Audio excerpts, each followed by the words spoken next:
2001 made a lot of future predictions, and some of them are right on the money. Mostly. Please state in the following order your destination, your nationality, and your full name. Moon, American, Floyd, Haywood R. Thank you. You are cleared through voice print identification. Wait, so what does this have to do with future predictions? So what, in the 60s, 70s, 80s, 90s, when you were at an airport, you would like have the paper boarding pass, and they would you'd show it to them, and they'd be like, get on through. And in the 60s, they made this prediction that instead of having a boarding pass or instead of having an ID with you or passport, you stand in front of a camera, like I'm doing right now, and it does like some sort of voice recognition and image recognition of your face and lets you on through. There's no paperwork. There's no showing identification. Just knows who you are. And is that what happens now? Yeah. Oh, I just did this because I have global entry to get into the U.S., So you go stand in front of a camera and it's like, hello. And then it tells you who you are. Hello. How you doing? It tells you who you are, and you don't have to show your passport. I see. So instead of checking your passport, it's doing some type of facial recognition, maybe voice recognition. And then it just says like, I've seen this person before. All right, this person is connected to this passport and they're good. They're good to go. Go ahead and go through. So there's no like flipping through your passport. Oh man, I hate it in line when the person in front of me doesn't have their passport out. It's like you knew which line we were in the whole time. You could see people doing it in front of you. And you're saying now you don't got to do that. Don't even got to do that. And they predicted that in the 60s. Incredible. Interesting. Yeah. And that's some foresight. In fact, we're not quite there because when I went through the airport, I didn't talk to a computer. I still had to talk to a human, be like, "Where are you going?" You know. But maybe I could see it. The next step is they do the recognition of the face, plus the computer can ask you a few questions about where you're headed, where you're from, stuff like that. And that would be exactly this. I mean, heck, even further in the future, as soon as you walk in, they just recognize who you are.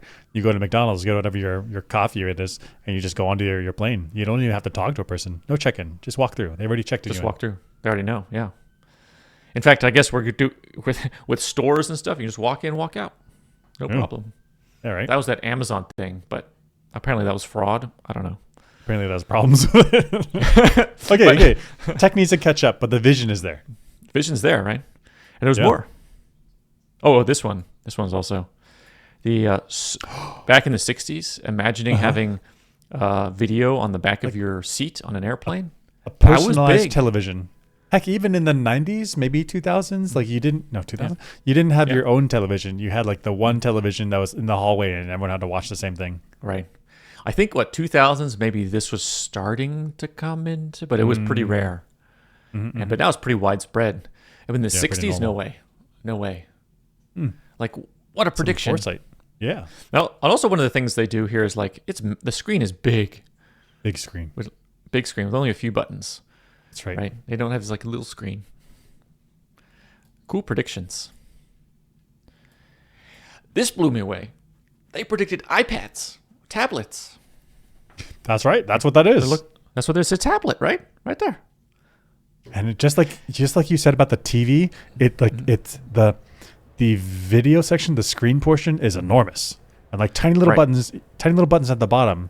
Not like how we had these handheld video games where it was like mostly buttons and like a tiny little screen. No, this is opposite. This is big screen, like maximize the screen area.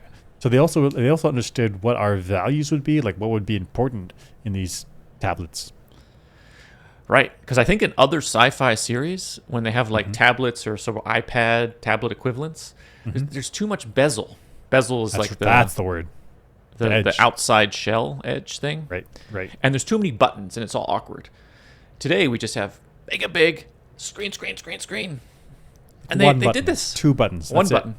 Right. They only have a few buttons. It's not like they put like a full keyboard or something on here, like way too many inputs. So this is awesome. Like, what a prediction. That's some vision. Yeah. Called it.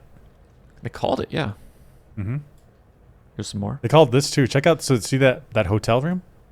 Howard Johnson's. Yeah, Howard Johnson. That's a chain. It's a hotel chain, right? Yeah. So that's like the combination of private industry working into space.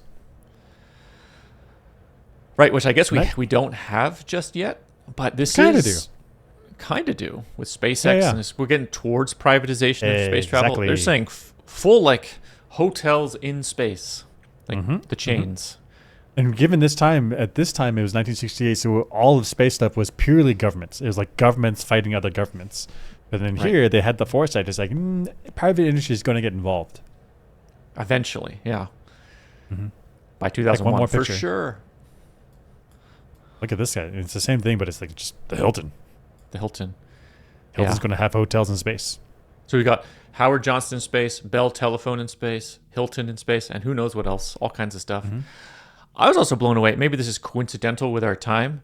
Just the interior design look feels like I could walk into a hotel today and this wouldn't be that out of place with the weird chairs and like the straight lines with the right angles. Hell, even this font. That's right. Very blocky, very simple, very like straightforward. None of this highly stylized, kitschy stuff. Right, like the curly Q stuff they used to do. Too hard to read. So cool. Yeah. That's some also, vision. Look at these flat screen TVs. Those look like flat screen TVs. And it's looks like massive TV. Just bam. And back then they had these big old thick, like 3-volume cathode ray tubes. So like these big volume things, like super heavy glass. But then the 2001 The Space Odyssey, the people, they envisioned that they would be flat. Like why they predicted that we would get rid of the mechanism in which cathode ray tubes worked. And we condense it down to flatten it. Right. And then they had the foresight to be like, well, if it's flat, make it big. Because it almost fills up the whole hallway in height terms. Yep. So cool. They also predicted in this movie that there would be Jupiter in the future. And it's still there. It is a prediction. It's there, right? If you look up in the sky, it's there. I predict next year Jupiter will still be there. Will you be right? I think you will. And this eye thing, this is the HAL 9000. They predicted that in the future we would have AI stuff that would look like this. Exactly. And I've seen it. There it is. Right? I've seen it in other movies. So they predicted that we would have this movie called Up, and Wall-E, and then here would have these enemies, this bad guy there, that had a very similar look to it.